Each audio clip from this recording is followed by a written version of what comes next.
Bien, buenas noches con todos los presentes en este evento organizado por Cátedra Jurídica y el Grupo de Estudios de Derecho Inmobiliario. Vamos a dar inicio a la conferencia magistral por los 10 años del cuarto pleno casatorio civil sobre posesión precaria, que brindará nuestro invitado, el doctor Martín Mejorada Chauca, a quien agradecemos sobremanera por acompañarnos nuevamente en nuestras actividades académicas. A continuación voy a leer una breve reseña de nuestro invitado. El doctor Mejorada es abogado por la Pontificia Universidad Católica del Perú, tiene más de 30 años de experiencia profesional, es profesor de diversos cursos en las más prestigiosas universidades del Perú y otras entidades públicas y privadas. Fue amicus curiae en los plenos casatorios civiles cuarto y noveno de la Corte Suprema y ha sido convocado en diversas ocasiones por el Pleno Nacional Jurisdiccional de Cortes Superiores del Perú. Ha integrado en varias oportunidades los equipos de reforma del Código Civil, es autor de más de 100 artículos de derecho patrimonial en publicaciones físicas y digitales, es árbitro ad hoc en las instituciones arbitrales más prestigiosas del país. Además, es socio principal del estudio Mejorada Abogados, MEJAB, y expositor en diversos eventos académicos.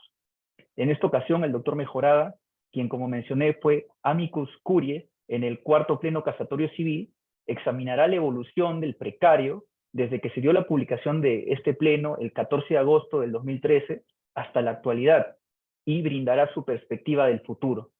Buenas noches, doctor Mejorada. Estoy habilitando su audio y video para que pueda disertar esta noche.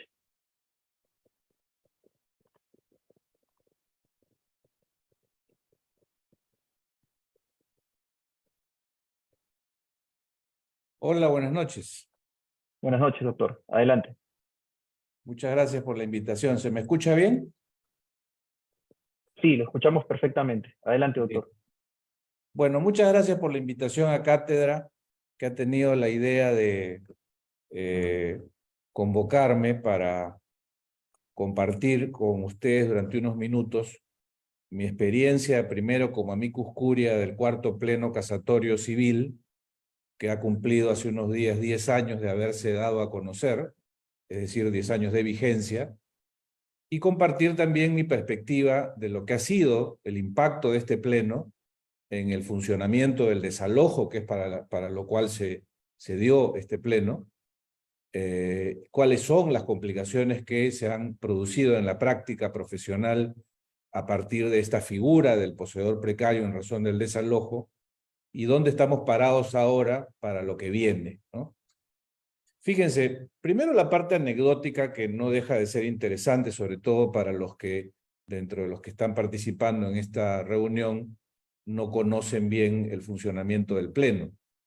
El Pleno de la Corte Suprema, no solo en lo civil, sino en otras materias también, que han sido felizmente una práctica que en los últimos años se ha dado con frecuencia, son una herramienta fundamental para el ejercicio profesional y para la actividad involucrada en las materias sobre las cuales versan los plenos. Son fundamentales, porque una de las cuestiones más problemáticas del sistema de justicia en general y en el nuestro en particular es la incertidumbre. Y la incertidumbre es un problema en sí mismo, no solo el defecto o el error o la torpeza que eventualmente puede acompañar las decisiones judiciales, sino la incertidumbre. Y la incertidumbre es un componente que tiene que ver con no saber cómo van a resolver los jueces. Porque independientemente de cómo es que van a resolver, yo quisiera saber qué cosa es lo que van a decir y prepararme para decisiones de ese tipo cuando elaboro mis contratos, cuando tomo la decisión de demandar o no, en qué sentido estructuro o diseño una demanda. Saber cómo es que van a resolver.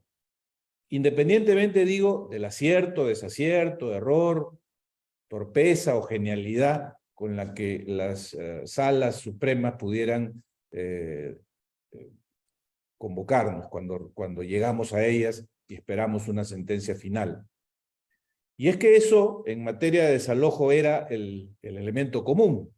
Las salas de la Corte Suprema, para asuntos exactamente iguales o muy parecidos, a veces le daban la razón a un demandante en el desalojo y a veces no. Entonces no se sabía qué hacer.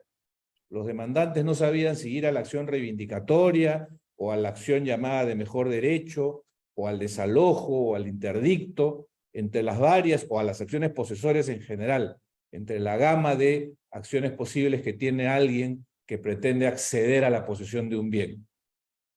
No se sabía qué hacer porque, repito, el desalojo, que era lo primero que le viene a la mente a todo abogado cuando se le pregunta por qué reclamo judicial interponer para recuperar un bien sobre el cual uno cree tener derecho, pues a veces funcionaba y a veces no, dependiendo de las circunstancias como el poseedor demandado enfrentaba este reclamo. Entonces eso es incertidumbre. Y no saber cómo resuelve o va a resolver un juez o los jueces es lo peor que le puede pasar al sistema de justicia. Entonces, el principal valor o utilidad de los plenos en general, y de el desalojo en particular y la identificación de lo que es el poseedor precario, fue eso, en mi opinión. La necesidad de definir lo más cercano posible a la certeza qué cosa es un poseedor precario. Porque el demandado en un desalojo es pues el poseedor precario. Y entonces lo que sucedía hasta antes de este pleno era que tanto jueces, magistrados superiores, como los propios jueces supremos resolvían a veces de un modo y a veces de otro sobre qué cosa se entendía como poseedor precario. A veces se entendía que una persona ubicada en determinada situación era en efecto un poseedor precario y a veces en otro caso una persona en la misma situación no era un poseedor precario y entonces no prosperaba el desalojo. Y muchos años de proceso judicial en desalojo hasta llegar a la Corte Suprema quedaban tirados por tierra. Entonces hace más de 10 años, porque la reunión del Pleno fue en 2011, fue en diciembre de 2011. Entonces se tomó casi 2 años la sala en resolver finalmente aquello que se vio en diciembre de 2011. Fuimos convocados varios profesores de Derecho Civil, entre ellos Jorge Avendaño y quien les habla, para tratar lo concerniente al precario con ocasión de un caso concreto. Y esto es importante decirlo. Seguramente algunos lo saben, pero los plenos no son reuniones puramente académicas para tratar un asunto general solamente, sino que se hacen a propósito de un caso concreto. Entonces ese día, previamente a las semanas previas en que se cursaron las invitaciones, se nos hicieron llegar los actuados del expediente concreto que se iba a ver en esa sala plena de la Corte Suprema en lo civil, y que refería a un desalojo que venía de provincia, donde habiendo interpuesto un recurso de casación, la parte vencida, que era el poseedor, pues sostenía que él no era un precario porque él estaba ahí ocupando el bien hacía más de 20 años, ¿no? Mientras que el demandante tenía un título inscrito y reclamaba que se le entregue el bien. El demandado no tenía contrato, solo tenía una ocupación que en efecto se había dado de un modo permanente y extendido por muchos, muchos años. Ese fue el caso. Y a propósito del caso, es que los abogados de esa causa informan, como cualquier otra causa, sus abogados informan pues ante la Corte, solo que pues esta era una sala muy especial, una reunión muy bonita, como en una foto que han compartido los chicos de cátedra, que es en este salón de actos especial que tiene la Corte Suprema, y pues ahí no son usualmente las vistas de las causas en las salas, ¿no? Cada sala tiene su propio salón lleno de expedientes y tal, no es tan solemne, pero este lo era.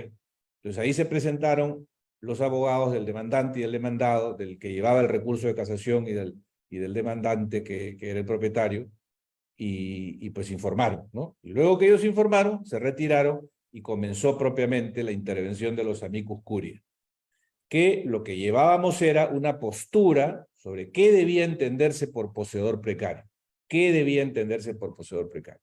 Y luego vinieron las preguntas de los magistrados, que dio lugar finalmente a un debate que se prolongó por más de un año y que finalmente produjo el pleno del cual ahora me ocupo, y que dio lugar a una decisión en voto dividido. Todos los magistrados no estuvieron de acuerdo. Entonces yo les quiero contar mi posición, porque finalmente fue esa la posición que adoptó la sala. Y era una posición muy curiosa, pero que construí con la ayuda, por supuesto, de la doctrina que ha acompañado el estudio que yo he hecho durante muchísimos años sobre la posesión en general, y que más o menos se resume en lo siguiente, partiendo de algunos presupuestos, y es bien importante que regresemos a eso porque solo así se entiende esta visión amplia del concepto de posesión precaria. No obstante que no era un concepto vacío, porque el artículo 911 del Código Civil lo definía y lo define. El artículo está tal cual, apareció en el año 84. El poseedor precario, el que posee sin título, cuyo título ha fenecido. Entonces, yo decía, el único escenario en el que importa el concepto de posesión precario es en el desalojo. Es lo único para lo que importa. En ningún otro lugar se habla de poseedor precario si no es en el desalojo, en el proceso judicial de desalojo. Eso era verdad en 2011. Ahora ya no es tan cierto, porque por una modificación que se produjo en el artículo 920 del Código Civil, y esa modificación proviene de una ley posterior al 2011, ya les digo ahora cuál es esa ley. Esta es la ley 3230 del 2014, o sea, después del Pleno. Ahí, en esta modificación del artículo 920, del cual me voy a ocupar en un rato, se habla del precario también. Es el único otro lugar donde se habla del precario. En un sentido, que luego les explicaré, no le hace perder razón a aquello que yo postulé en 2011. Pero en 2011 era una verdad absoluta que el único lugar, el único espacio jurídico, el único artículo, casi podría yo decir, donde se mencionaba al poseedor precario, era en el capítulo de desalojo del Código Procesal Civil, concretamente en el artículo 586 del Código Procesal Civil, que dice quiénes son demandados en el desalojo. Y el desalojo, como sabemos todos, es un proceso sumarísimo, especial, típico, nominado, con toda una regulación en estos artículos que empiezan en el 585 del Código Procesal Civil. Entonces yo decía, como el precario es una condición que ostenta el poseedor de un bien, que solo tiene relevancia en materia de desalojo, es indispensable que entendamos su alcance en su relación con el escenario al cual está asociado de modo irremediable. O sea, solo hay precario de cara al desalojo. Solo tiene sentido hablar de precario y darle contenido a ese concepto pensando en el desalojo. ¿Y por qué esto tenía importancia o por qué esto tiene importancia? Porque el desalojo es un proceso sumarísimo.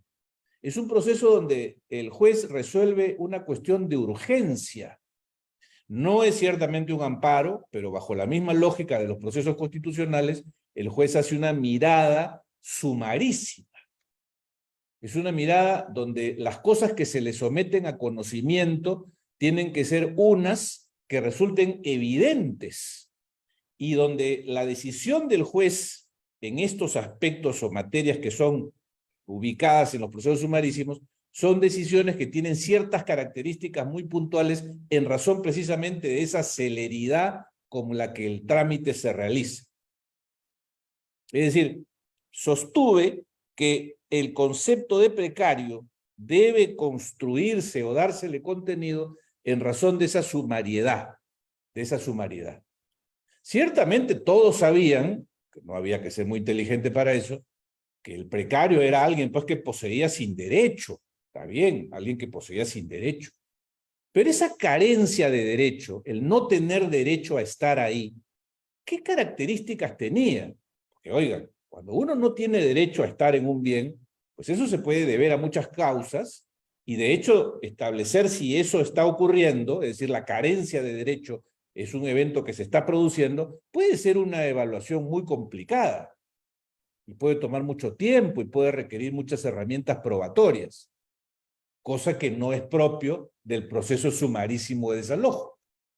Entonces es a partir de eso que yo había construido en un artículo, que luego me comentaron algunos magistrados, que fue entre otras cosas lo que los animó a invitarme como amicus curiae, lo que nutría mi visión del precario. Precario es, decía yo entonces, aquel poseedor de un bien que no tiene derecho, ciertamente, pero que esa situación de falta de derecho resulta de una evidencia flagrante, resulta de una evidencia grosera, resulta que se aprecia esa falta de derecho de un modo clarísimo. ¿Y eso por qué? Porque eso solo se puede ver en esta vía célere, urgente, rápida, somera del desalojo. Como el precario es una persona que va a ser evaluada en el desalojo, su condición tiene que ser una que resulte evidente a la sumariedad del desalojo. Entonces no puede ser alguien cuya condición posesoria requiera de mayor investigación. No puede ser alguien cuya condición posesoria resulte dudosa. Tiene que ser alguien, el precario, aquel que claramente, casi a simple vista, no tiene derecho. Porque si resultara que hay la sospecha de que podría tener derecho en esta mirada sumaria del desalojo, entonces ya no es precario. Ese es el concepto que yo llevé. Y claro, por supuesto no todos estuvieron de acuerdo, más bien diría, entre los colegas amicus curiae, nadie estuvo de acuerdo. Porque se sostenía que esto implicaba abrir el concepto de un modo tal que pues iba a depender de la visión que tenga el juez de los hechos para ver si a él, si a sus ojos, la condición del demandado le resultaba sospechosa de que podría tener el derecho o que por el contrario le resultaba muy claro que no lo tenía. Sí, eso es así. Esto es entregarle el poder de definición al juez, sin duda, porque este es un asunto absolutamente casuístico. Es el juez quien definitivamente a los ojos del juez el que va a decir, este que está poseyendo claramente no tiene derecho. O va a decir, este que está poseyendo de repente tiene derecho, de repente lo tiene, porque pues tiene un contrato que no estará en una escritura pública, pero tiene un papel firmado por el demandante, tiene una oferta, tiene conversaciones efectuadas con el demandante en torno a una compra que parece que se iba a realizar. Entonces, podría ser que tenga el derecho. No es tan claro que no tenga derecho. Entonces, yo quisiera, y tengo la esperanza, de que esto quede entendido con ustedes quienes participan de esta reunión, porque ese fue el germen de la decisión que finalmente adoptó la sala en mayoría, no unanimidad, en mayoría. Un concepto de precario amplio, donde la calidad de poseedor precario no depende de una determinación matemática, sino que es siempre casuística, pero bajo este concepto. ¿Y de dónde sale este concepto? Se dirá, se me decía, pero ¿de dónde saca usted que el precario tiene que ser este que resulta de evidente carencia de derecho a los ojos de la sumariedad? ¿De dónde saca usted eso? De los alcances del tipo de proceso en el cual este concepto está inserto, porque no hay ningún otro lugar donde el precario tenga utilidad o cuyo concepto sea convocado que no sea, en 2011, la del proceso de desalojo. Esa fue la razón. Ahora, por supuesto, advertí yo a la sala en mi intervención de que esto pues iba a depender de cada caso, ¿no? Pero que no podía yo de plano decir que habían casos en los cuales, o materias en las cuales no cabía la posibilidad de que alguien deje de ser precario por más compleja que pudiera resultar jurídicamente la evaluación de su condición. Todo iba a depender del impacto que produzca en el juez la manera como el demandado se defienda. Y es así, por ejemplo, recuerdo perfectamente que el presidente de la sala me pregunta, y justamente a propósito del caso concreto, porque en el caso concreto que se llevó y que motivó el pleno, era el de un demandado que había estado en posesión durante 20 años. Entonces él decía, ¿usted cree que si el demandado dice haber adquirido por prescripción, pero no ha sido declarada la prescripción a su favor, ni existe proceso en marcha, ni judicial, ni notarial, pero él dice que ha ganado por prescripción, ya de plano eso lo libera de la calidad de precario. Dije, no, yo ahí cometí un desliz porque apunté a una opinión de lo que había escuchado y leído de los actuados de la vista de ese caso, que por ejemplo en ese caso claramente el demandado era un precario, porque no bastaba decir que uno había estado ahí, y más aún ni siquiera bastaba haber estado ahí por 20 años, sino que para que se genere la duda de que la prescripción acaso se hubiese producido, el demandado tendría que haber acreditado, sin haber hecho o pasado por un juicio de declaración de propiedad por prescripción, haber acreditado de un modo ordenado y persuasivo que en efecto había cumplido los requisitos de la prescripción,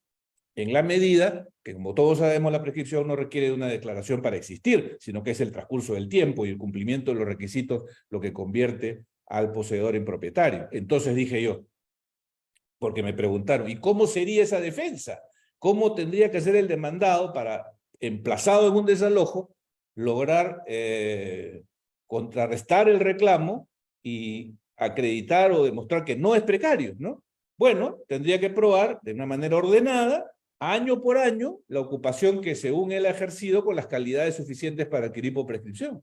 Y aún, repito, sin haber iniciado juicio alguno o trámite notarial para ese efecto de declaración, él dice, acá está, que he poseído hace más de 10 años, año a año, de manera pacífica, pública, continua y como... Acá está la prueba. Y si eso es algo que se puede verificar sin más examen que leer los papeles, pues eso podrá darle a entender al juez del desalojo, este parece que ha ganado por prescripción. Este parece que ha ganado por prescripción.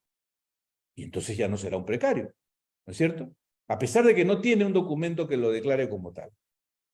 Entonces, amigos, esa fue la noción que yo llevé al Pleno Cuarto en diciembre de 2011. El Pleno se tomó año y medio para resolver el asunto y en mayoría acogió esta noción amplia del poseedor precario sobre la base de estas consideraciones y otras, por supuesto, no solo sobre estas consideraciones. Pero no postuló para los usuarios, es decir, para la utilidad de lo que un pleno significa, porque no habría sido útil, un concepto. O sea, no dijo, y en adelante convertimos en precedente vinculante este concepto de precario, no. Hizo algo más interesante y más inteligente, en mi opinión. Dijo la sala, vamos a, usando este concepto en el cual ya estamos de acuerdo la mayoría, vamos a ocuparnos de los casos más emblemáticos o de las situaciones más recurrentes en el sistema de justicia en los que se suele invocar o imputar a un demandado la condición de precario. Vamos a ocuparnos de esos casos y vamos a evaluarlos nosotros mismos, los del Pleno, y vamos a decir si aquí hay o no hay precario. O sea, fijó criterios para un mundo casuístico y eso fue fundamental. Para mencionar solo dos de los que creo son más importantes. Durante muchos años se discutió si el artículo 1704 del Código Civil generaba una extensión del plazo de los contratos de arrendamiento cuando, habiendo terminado el término convenido, el arrendatario, que ya no es arrendatario porque ya terminó el contrato, permanecía en posesión del bien. Como este artículo dice que si esa posesión se mantiene,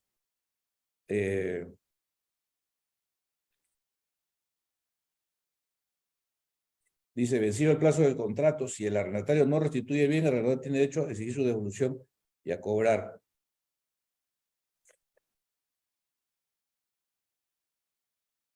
Una prestación igual a la renta convenida.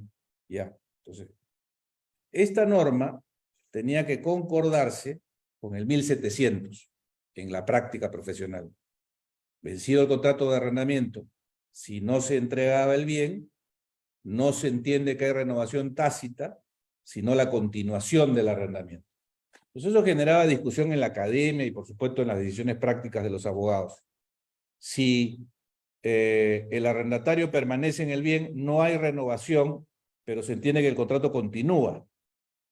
Y entonces, pero ya no hay contrato, porque ya terminó. Continúa para efectos de, como dice el 1704, seguirle cobrando una renta similar, que el arrendatario siga obligado a las mismas, aquellos compromisos que tenían en virtud del contrato y no que encima que no está devolviendo el bien, quede liberado de responsabilidades típicas del cuidado, mantenimiento y conservación del bien. Es en ese sentido que se estableció la continuidad del contrato, más no su renovación. ¿Hasta cuándo? Hasta que se le solicite, dice, o se le exija la restitución. O sea, terminado el contrato, no hay renovación, pero continúa hasta que se solicite la devolución. Entonces eso generaba la duda de si había que, después de vencido el contrato, que tiene una cláusula que todos conocemos normalmente que dice que vencido este plazo se entregará inmediatamente el bien sin que sea necesario ningún requerimiento. Entonces muchos arrendadores, vencido el contrato, interponían el desalojo y seguían su trámite, ¿no es cierto?, hasta la Corte Suprema, y eventualmente la Corte Suprema, 3 o 4 años después, decía, no, porque usted, además de constatar que el plazo estaba vencido, ha debido mandarle una carta adicional para que conforme a 1700 recién ya él esté obligado a devolver. O sea, la mera conclusión del plazo pactado con el rigor de una redacción draconiana no era suficiente, había que mandarle otra carta diciéndole, devuélveme el bien, ¿no? Esa era una discusión. Y todavía incertidumbre, porque algunos jueces decían que no era necesario la carta, otros que sí, la Suprema a veces decía que sí, otras que no. Entonces, el Pleno, entre otros temas que abordó, dijo para este punto, tiene que mandar la carta. Tiene que mandar la carta. Entonces se acabó la incertidumbre, es lo que decía yo al principio, ¿no? Yo creo que la carta no es indispensable si, por ejemplo, el contrato dice que no será necesaria la carta, ¿no? Que es lo que suelen decir los contratos de arrendamiento que hacemos los abogados. Pero, pues el Pleno dice que sí, que hay que mandar la carta igual, así que habrá que mandarla, pues. Yo prefiero saber que tengo que mandar la carta y mandarla, y entonces ya no hay duda de que este es un precario a quien puedo expulsar del lugar a través del desalojo, a tener la duda de si mando o no mando la carta. Pues mando la carta y ya está resuelto el tema por el Pleno, ¿no? Y entonces abordó esa casuística. ¿Por qué? Porque en definitiva lo que el Pleno trataba de, para este caso, poner en práctica era esta determinación de una claridad absoluta sobre que el demandado no tiene derecho. Porque el concepto del 911, el que no tiene título, cuyo título ha fenecido, llevado a su aplicación concordada con el 1700, se decía, ok, está bien, el título ha fenecido, pero como sigue en posesión, pues el contrato como que continúa, ¿no? Como que continúa, entonces parece que sigue teniendo derecho hasta que le mandas una carta. Ya con una carta final ya no hay duda de que no tiene derecho. Es esa eliminación de la duda lo que el Pleno buscó al decir en este caso, por ejemplo, que la carta era indispensable. Interpretó la ley y dijo, ya con eso no hay ninguna discusión. Ese poseedor no tiene derecho, es precario, se tiene que ir. Lo mismo ocurrió con, por ejemplo, otro de los supuestos más recurrentes como estrategia de los abogados de los demandados, que a lo largo de los años pues, utilizaban este mecanismo como una fórmula para evadir el desalojo. Demandados que eran los ocupantes o previendo que ya venía la demanda, hacían una pequeña construcción en el espacio para generar en virtud de ese hecho una discusión sobre a quién pertenecería esa construcción. Porque como el que la había hecho claramente no era el propietario, sino el arrendatario o el ocupante, que sea, ¿no?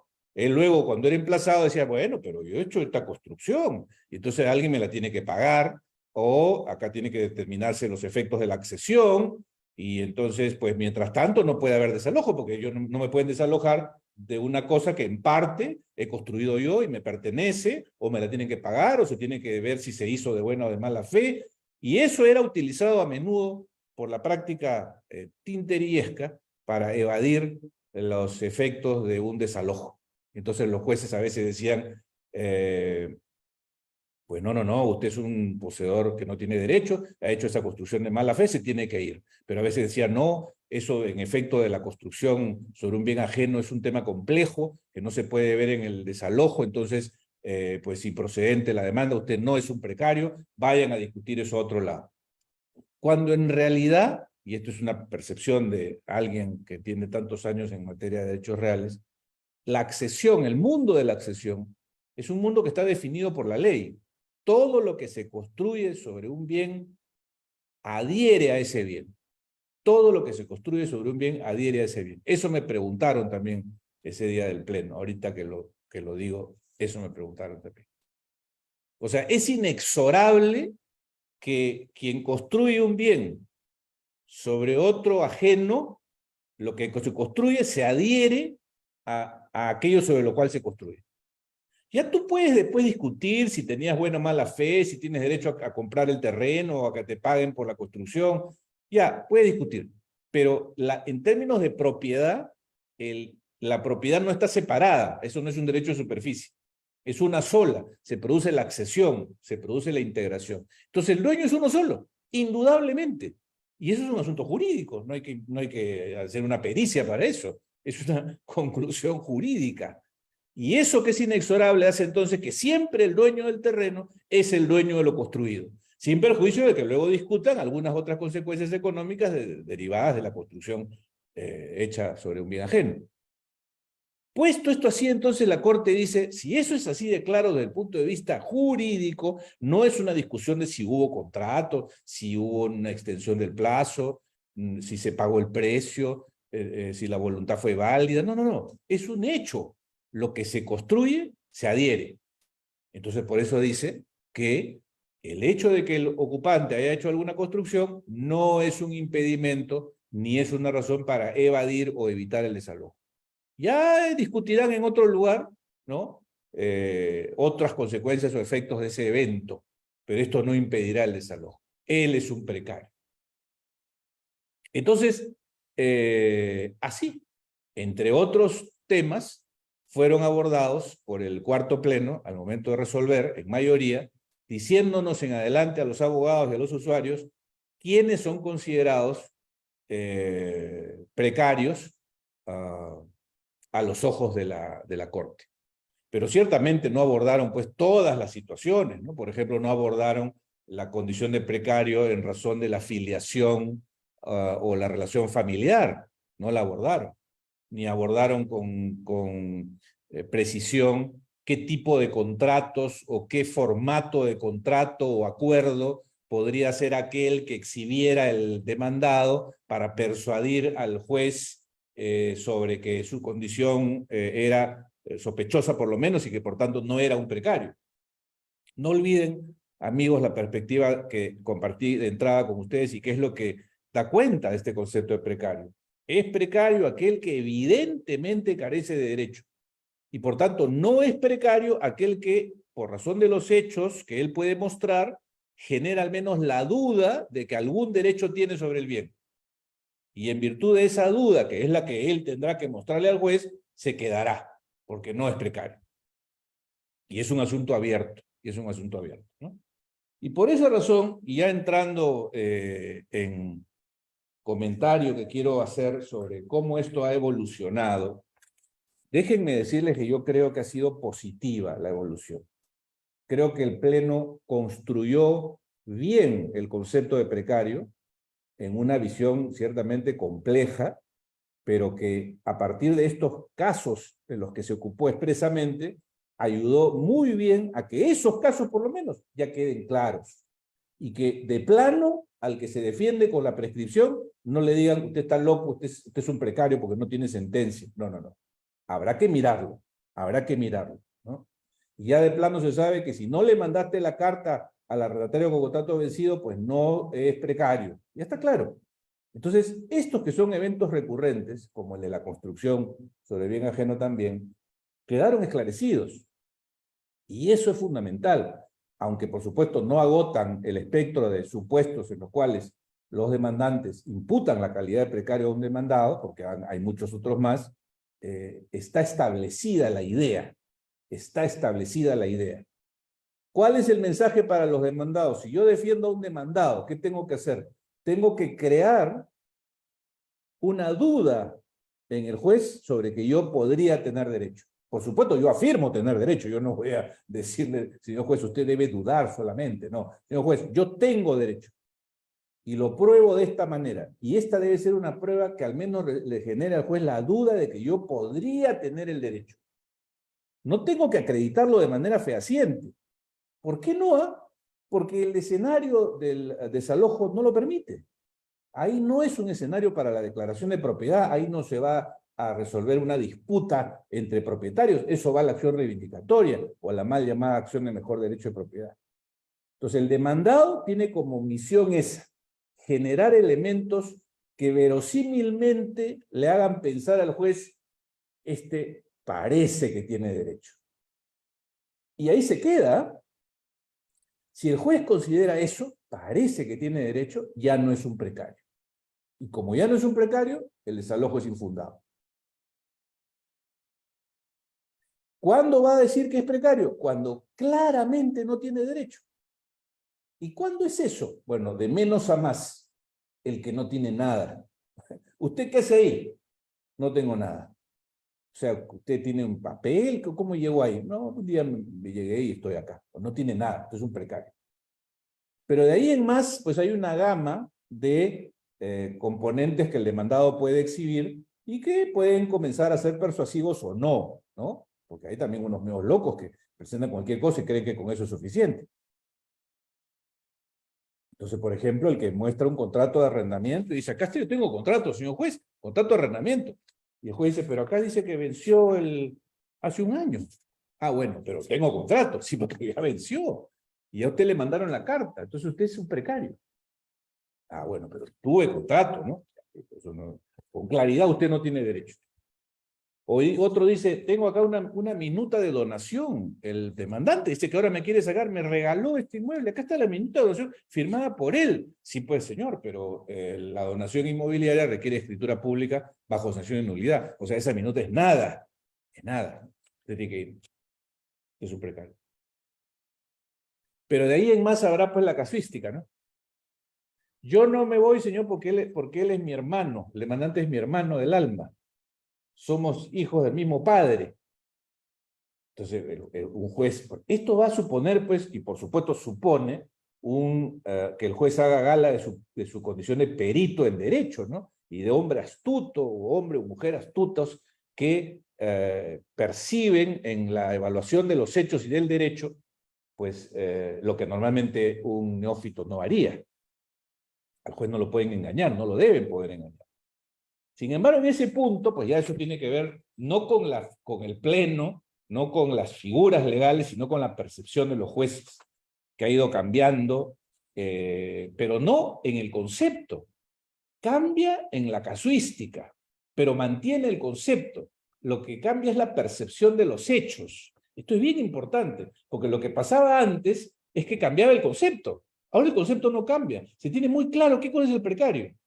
Lo que sucede es que los hechos son tan ricos en la realidad que pues en algunos casos, aplicando el mismo concepto, sin cambiar su alcance amplio y todo lo que les he dicho, pero el juez dice, yo creo que este podría tener derecho.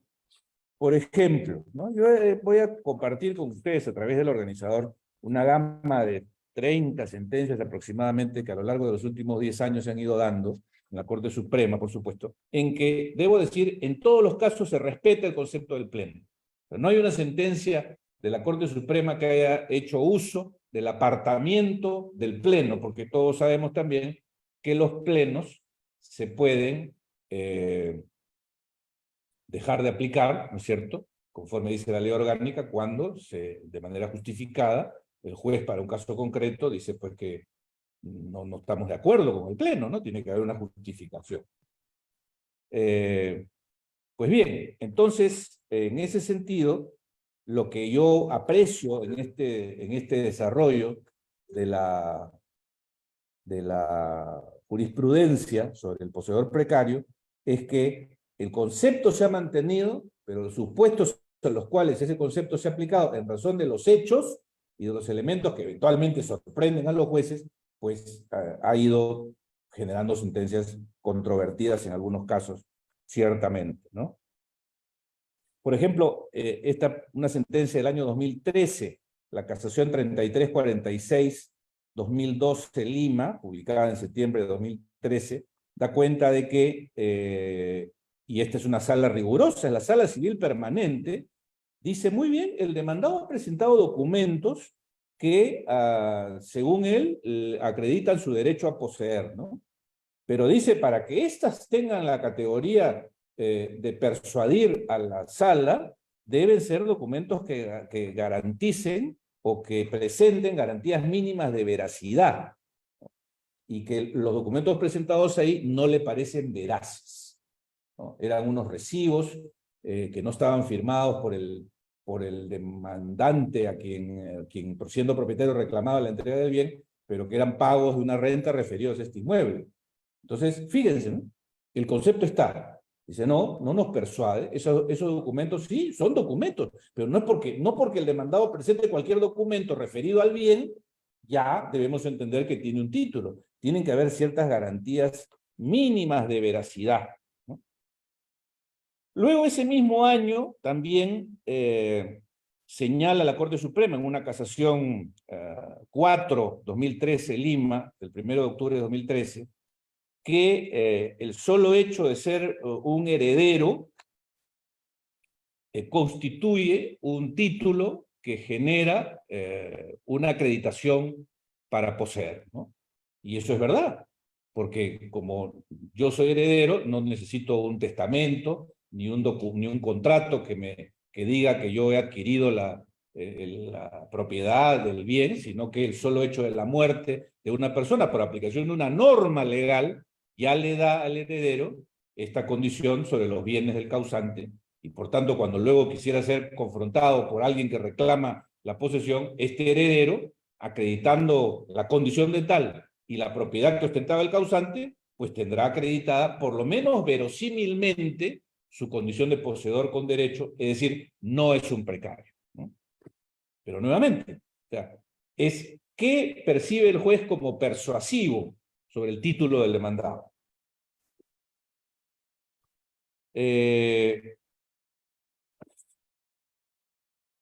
Luego, en 2014, la Corte Suprema, también su sala civil permanente, dice que los certificados de posesión, estos que se extienden, ¿no?, muy a menudo por las municipalidades y tal, no son de modo alguno elementos que verifiquen el derecho a poseer, y eso está muy bien. Es una sala que no se dejó engañar, no se dejó sorprender por el hecho de que haya un certificado de posesión que los demandados presenten. El certificado de posesión lo único que dice es que la municipalidad ha constatado de que él está en posesión. Ya está. Claro, diferente sería que yo utilice esos certificados de posesión, no uno, sino varios, y otros elementos más para decir, esto es lo que acredita, señor juez, es que yo estoy en posesión hace más de 10 años, y entonces me he convertido en propietario. Eso. Pero solo el certificado de posesión no, pues, ¿no? Ya. Pero, insisto, no voy a aburrirlos haciendo lectura de la abundante jurisprudencia que hay, pero lo que quiero rescatar es, repito, que las salas se han comprado el pleito, han dicho sí. Es como percibimos nosotros esto, ¿ya? Y a veces ha sido un poco ligero. Por ejemplo, a ver, lo tengo acá a la vista, miren, esto es discutible, pero siguen bajo el mismo concepto, que es lo importante. Resulta que el demandado presentaba un título, según él, que lo acreditaba para estar en el bien y por tanto no es precario, ¿no? Un título que claramente había sido otorgado por un representante sin facultades suficientes. Un representante sin facultades suficientes. Y entonces la sala dice, si bien está acreditado que el representante no tenía facultades suficientes para conceder este título que ahora exhibe el demandado, también es verdad, pues dice que ese título puede ratificarse. O sea, no es un título así que está muerto, sino que es un título que está susceptible de ratificación. Entonces, ese demandado tiene un título concedido por quien no era representante, pero ese título está vivo, ¿no? Tiene forma de sobrevivir. Así que no es que no tenga ningún derecho, tiene la expectativa de que se ratifique, ¿no? Entonces la sala dice, por tanto, no es precario. Bueno, eso es más discutible, ¿no? Porque yo creo que ciertamente el título ineficaz por una representación defectuosa o por falta de representación, pues no concede justamente el derecho que el contratante con el falso representante pretendía adquirir. Y si eso está tan claro como eso, pues no tiene derecho y punto, es clarísimo. Pero no, la sala dice que en su lógica de los alcances de una representación defectuosa y de la perspectiva que le genera al contratante, la ineficacia que puede ser ratificada, dice, este podría todavía hacer valer su derecho, entonces lo mantiene, ¿no? Es discutible. Pero insisto, es casuística, es casuística. Luego otro caso que me sorprendió ya en 2016, la Sala Civil Permanente nuevamente, dice que el demandado creo que sí tiene derecho, o sea, o por lo menos no es precario, no está tan claro que sea precario, porque ha mostrado un audio donde el hermano del propietario anterior conversa con él dando cuenta del hecho de una venta que en efecto habría existido entre el propietario anterior y el poseedor. O sea, ni siquiera un audio entre el propietario anterior y el poseedor, sino el hermano del propietario anterior. Pero como es un audio que no ha sido cuestionado, y entonces parece que el demandado compró, parece que compró, porque el poseedor pues afirmaba haber comprado, ¿no? Y si bien no tenía un papel que demostrara la supuesta compraventa, tenía un audio en una conversación suya, contemporánea al tiempo de la supuesta venta, entre él y el hermano del vendedor, ¿no? Y eso le persuade a la sala. Eso le persuade a la sala. Repito, ya en los casos concretos, por supuesto, estas son sentencias que yo he leído a lo largo del tiempo para mantener mi verificación de lo que sucede en esta materia, pero, y con esto termino esta parte, lo que quiero decir es que la sala ha conservado el concepto, ¿ya? Y de repente los abogados no están haciendo pues bien su trabajo, porque los abogados lo que tendrían que demostrar, por un lado, la de los demandantes, demostrar que eso que está presentando el demandado no persuade de nada, que es evidente que no tiene derecho. Eso es lo que tiene que demostrar el abogado del demandante. Una conversación, una grabación con el hermano del supuesto vendedor, eso no es persuasivo de nada, ¿no? Que la representación defectuosa puede ser convalidada, no hace que hoy tenga derecho, sino que justamente está claro que hoy no lo tiene, está clarísimo que no lo tiene. Que cuando lo tenga, cuando lo ratifique, que regrese. Ese es trabajo del abogado del demandante, demostrar que el demandado no tiene derecho. Y el abogado del demandado persuadir al juez de que por lo menos con estos elementos parece que tendría derecho. Y todo esto en una mirada sumaria, donde el juez no va a hacer una pericia, el juez no va a hacer una inspección, el juez simplemente va a resolver lo que a la vista le parece que está sucediendo.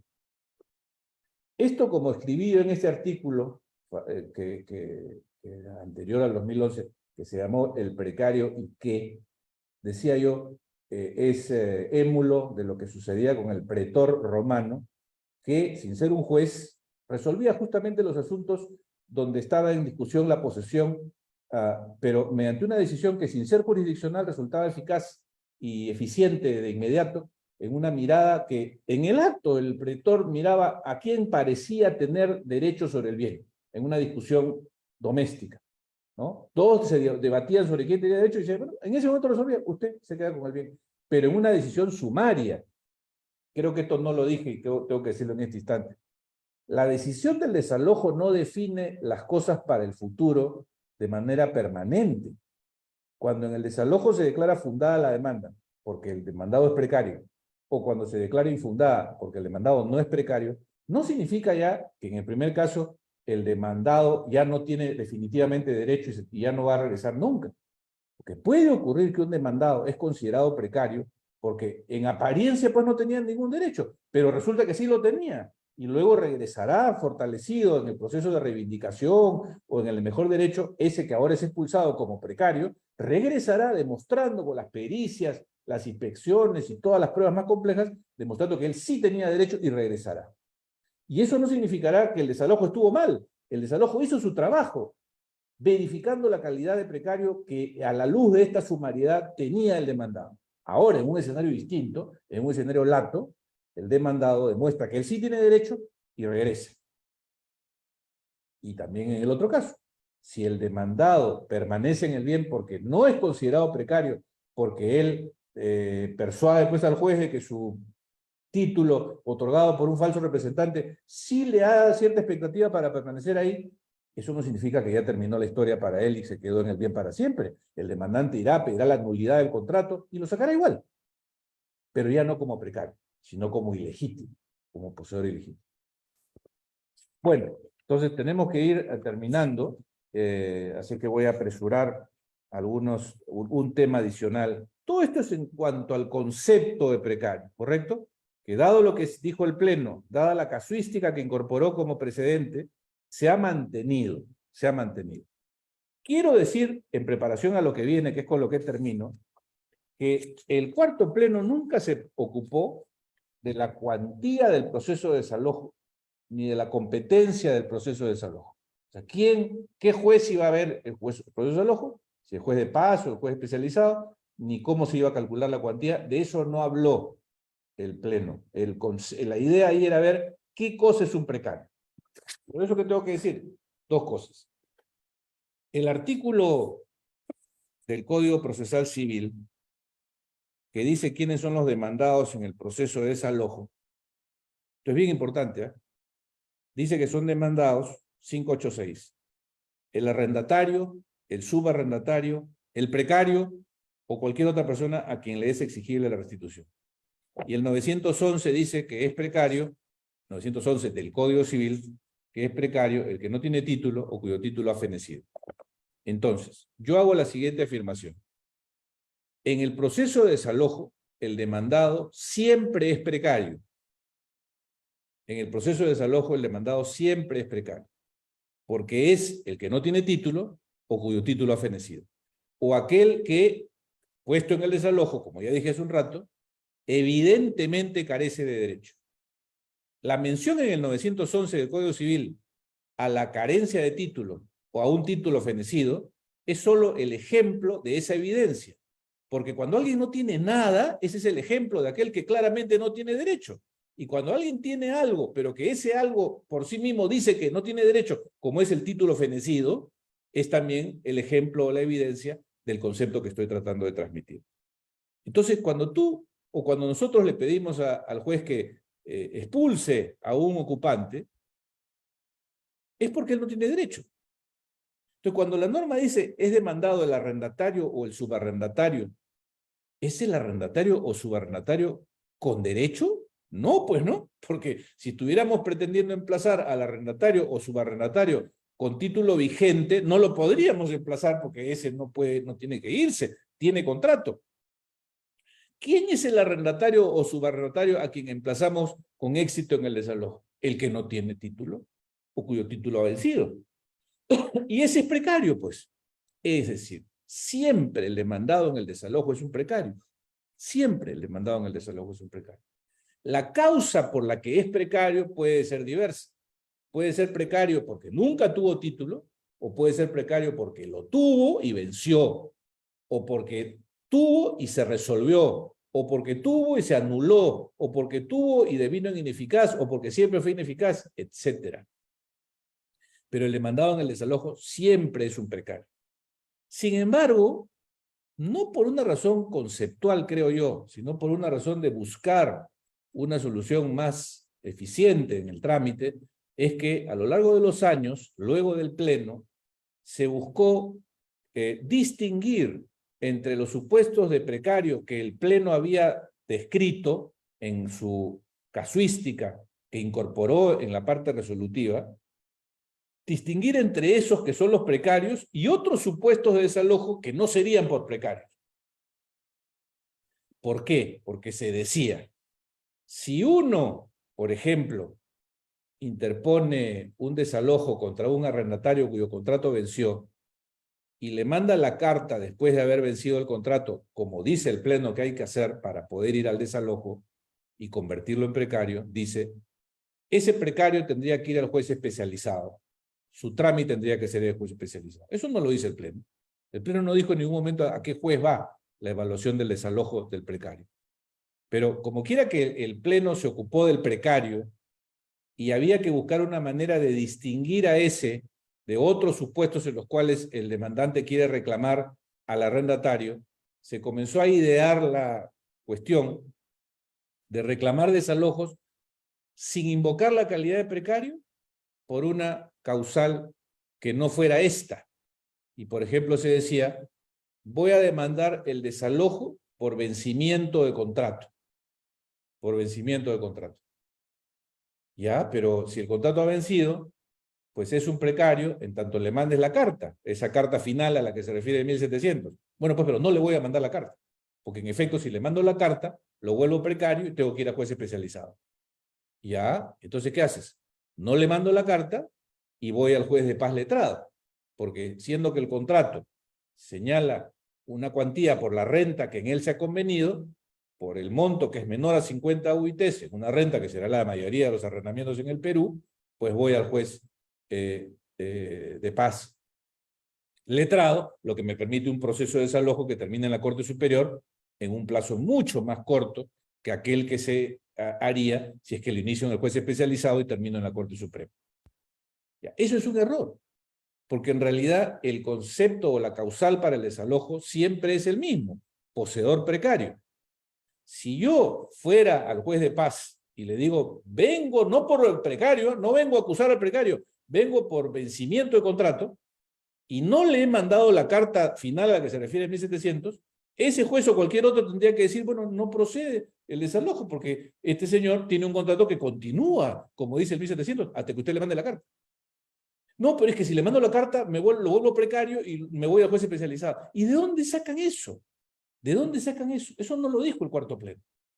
Entonces, este tema, si bien lo menciono acá, lo menciono como más bien el único que ha generado verdadera preocupación y confusión, pero que no es causado por el cuarto pleno, quien no se ocupó de la cuantía ni de las competencias de los jueces que ventilarían el desalojo. ¿Qué es lo que sucede? Que los abogados creen que el precario no tiene cuantía. Eso es lo que creen. Y ahí está el error. Y como creen que al no tener cuantía el precario, el asunto se lleva al juez especializado, entonces yo tengo que crear un reclamo de desalojo donde no sea precario, sino que sea un supuesto distinto donde sí haya cuantía y donde esa cuantía sea la renta y por tanto esa renta me lleve al juez de paz. Ese es el asunto y ese es un error. Primero, porque siempre es precario. El demandado del desalojo siempre es precario. Incluso en el otro supuesto, el llamado contrato por falta, el desalojo por falta de pago. Si yo voy a demandar desalojo por falta de pago, en rigor es porque la falta de pago ha ocasionado la resolución del contrato por incumplimiento y en consecuencia el fenecimiento del título, lo que lo convierte en precario ese que fue arrendatario. Siempre es precario. La cuantía es otro tema. Y la preocupación de que esa cuantía nos lleve al mundo de la indeterminación del monto es también un error. El artículo 547, que se refiere a la cuantía y que hace alusión expresa a lo que sucede en el desalojo, en efecto se menciona a la renta. En el caso del inciso 4 del 546, que es la lista de procesos sumarísimos, cuando la renta mensual es mayor a 50 unidades de referencia procesal o no exista cuantía, son competentes los jueces civiles. Cuando es menor, va al juez de paz letrado. Entonces, si yo tengo un contrato de arrendamiento que venció y tiene su renta, o la tuvo, ¿no? Porque justamente pues ya no hay contrato, por eso que voy a interponer el desalojo. Y a eso se refiere, o sea, el supuesto de la cuantía a la que se refiere el 547 es un supuesto de contrato vencido, si no, no habría desalojo. Entonces, la renta que se menciona es la renta que fue, porque ya no hay renta, ya terminó el contrato. Ya, esa es la renta, la que fue, la que servirá como base para calcular la cuantía. Si es menor a 50 UITs, voy al juez de paz letrado. Entonces no importa que yo lo llame precario, porque además es un precario. Si el contrato venció, yo le mando la carta de esa última a la que se refiere en 1700 y pongo como cuantía el valor mensual de la última renta y voy al juez de paz, diciendo que es precario. Curiosamente, los abogados en esta obsesión no debe ser precario porque si no es precario, si es precario voy al juez especializado, se han quedado en el limbo, porque ya se ha establecido en los plenos jurisdiccionales superiores que, como es lógico, si yo no le mando la carta, esa final, no puedo tramitar el desalojo, por más que yo lo llame del modo que llame a la causal, eso no importa, tiene que haber esa carta final, y una vez que hay carta final, los jueces de paz lo mandan al juez especializado. Como si el hecho de que el contrato ya haya terminado impide el cálculo de la renta, el cálculo de la cuantía en razón de la renta mensual. cuando el 547 expresamente está diciendo que el modo de calcular es siempre el de la renta mensual. Obviamente el de la renta que fue, el de la renta que rigió en el contrato de arrendamiento fenecido por vencimiento de plazo o fenecido por resolución por falta de pago, por lo que fuere, en todos los casos es precario. Y yo voy más allá, y con esto termino. Incluso si el demandado fuera alguien que no tuvo contrato, que puede ser pues uno que se metió al inmueble, el típico precario, el que no tiene contrato, incluso en su caso, la cuantía debería calcularse sobre la base de la renta que se habría generado en caso de que ese hubiese sido un poseedor con título. Porque no hay ninguna razón para que cambie la competencia de un juez que se supone es más especializado en el caso del juez de primera instancia que en el caso del juez de paz para verificar una situación respecto de un mismo inmueble o respecto de un inmueble del mismo valor. En resumen, amigos, entonces, creo que el pleno de hace más de 10 años fue un paso positivo en la construcción del concepto de poseedor precario. Creo que el concepto ha caminado bien, creo que su aplicación ha ido dando frutos y que será un perfeccionamiento permanente de la expertise de las Cortes, el que nutrirá de casos que los abogados iremos conociendo y que iremos incorporando en nuestro bagaje para tomar decisiones. Ha sido el desalojo uno de esos tipos de procesos que se han incorporado en la justicia oralizada y donde los jueces han resuelto en el acto, después de la audiencia, viéndole la cara al demandante y al demandado, fundada la demanda de desalojo, usted se tiene que ir. Porque es lo que resulta a los ojos, a la vista. Lo que sucede cuando el juez mira si el demandado tendría o no tendría derechos sobre la base de los documentos ahí, presentes, y el dicho y argumentación de los abogados. Y bueno, ¿qué cosa viene? Yo creo que deberíamos, en lo que hay con el desalojo, mientras sea un proceso judicial, pues el trámite acaso vaya a mejorar un poco por los recortes en el recurso de casación, ¿no? Como sabemos, se ha recortado el recurso de casación para varios supuestos, entre ellos lo de las cuantías. Entonces, inmuebles ya de muy pequeño valor no van a llegar a la Corte Suprema. Lo mismo que sentencias que en las previas hayan tenido coincidencia no permitirán ir a la Suprema. Por esa vía, no solo el desalojo, sino muchos otros procesos serán más cortos, y eso está bien. Pero yo creo que hay que apuntar a un trámite de proceso de este tipo en sede pretorial, como ocurría en Roma, ¿no? sin que deba ser necesariamente un juicio. Porque, repito, esta es una decisión de urgencia, una decisión que no es la final sobre quién tiene derecho sobre el bien. Y por tanto merecería una participación ciertamente de una autoridad o de un árbitro, ¿no? Que resuelva esto inmediatamente, porque de eso se trata, la evidencia. Es el mundo de lo que resulta evidente, de lo que resulta palmario. Ya. Bueno, muchas gracias nuevamente a Cátedra por la invitación, ha sido un gusto y pues ya será hasta otro momento. Muchas gracias, doctor Mejorada, por su participación. Hay algunas preguntas que se han estado haciendo durante su disertación. ¿Usted cree que Puedo podría trasladarlas? absorber algunas de ellas. No tengo mucho tiempo más, pero puedo absorber algunas de ellas. Perfecto, le traslado algunas. Se podría iniciar una demanda de desalojo por ocupante precario, pero como estrategia, al ver visos de que el demandado pueda tener algún título, paralelo a ello, iniciar una demanda de mejor derecho de propiedad más la restitución del bien. Sí, sí. Ahora, se supone que la pregunta es perfectamente válida porque el abogado tiene que investigar e intuir qué se viene, ¿no? Sí, sin duda, el objeto. No obstante, en ambos casos hay una pretensión que es la misma, que es la entrega del bien, pues no es exactamente la misma, porque en la de mejor derecho o reivindicación hay una declaración de propiedad que la hace diferente, ¿no? Y en efecto, si uno plantea el desalojo, esperará en la contestación de la demanda, recién ahí sabrá con qué viene el demandado, ¿no? Entonces, bien dice el preguntante, yo podría ir ya presentando mi otra demanda de declaración de propiedad, que tiene otro componente, de modo tal que cuando me llegue la contestación de la demanda del desalojo y me sale con una serie de papeles que yo, uy, esto no lo sabía, pues ya me desisto de eso y me quedo con la otra. O viceversa. Gracias, doctor. Otra pregunta. Por ardid es frecuente que los abogados canalicen pedidos complejos mediante desalojo. Por ejemplo, cuando no es claro el tema de la resolución del contrato. En estos casos, hay un doble ejercicio de parte de los órganos jurisdiccionales quienes rechazan el desalojo y luego tienen que conocer mediante un proceso de declaración sobre resolución u otra acción para recuperar la posesión como reivindicación. ¿Cuál es su apreciación al respecto? Bueno, sí, los abogados de los demandados, que ese es su trabajo, pues, ¿no? Los abogados de los demandados buscan mostrar a su cliente como que podría tener derecho. Y por tanto, si por ejemplo el demandante dice que resolvió el contrato por incumplimiento, el demandado dirá que ese incumplimiento no se produjo porque a su vez él dejó de cumplir porque su contraparte también incumplió. Y él hizo valer su excepción de incumplimiento. Yo no cumplí porque él no cumplió. Ah, dice el juez, no, ya estamos hablando de un contrato con muchas prestaciones y eso no lo podemos ver acá. Sí, sí, en efecto es así. ¿Ustedes saben cómo era en Roma? Y esto es inevitable que así sea. Entonces, ¿cómo persuadir, cómo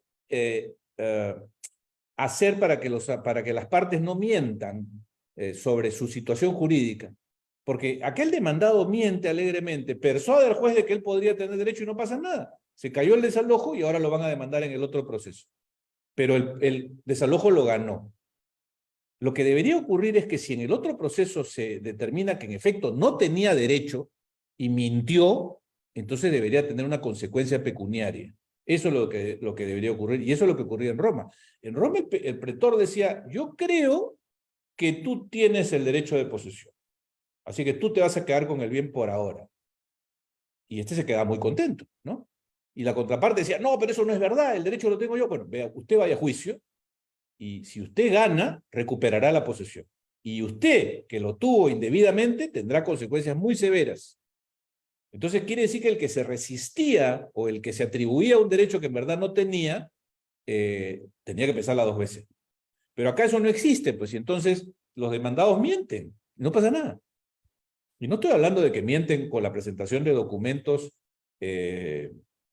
falsos o fraguados, ¿no? Que claramente podrían ser delito y esa será su consecuencia. Si no estoy hablando simplemente de la instrumentación maliciosa que lo que hace es dilatar el trámite sabiendo que carecen de derecho.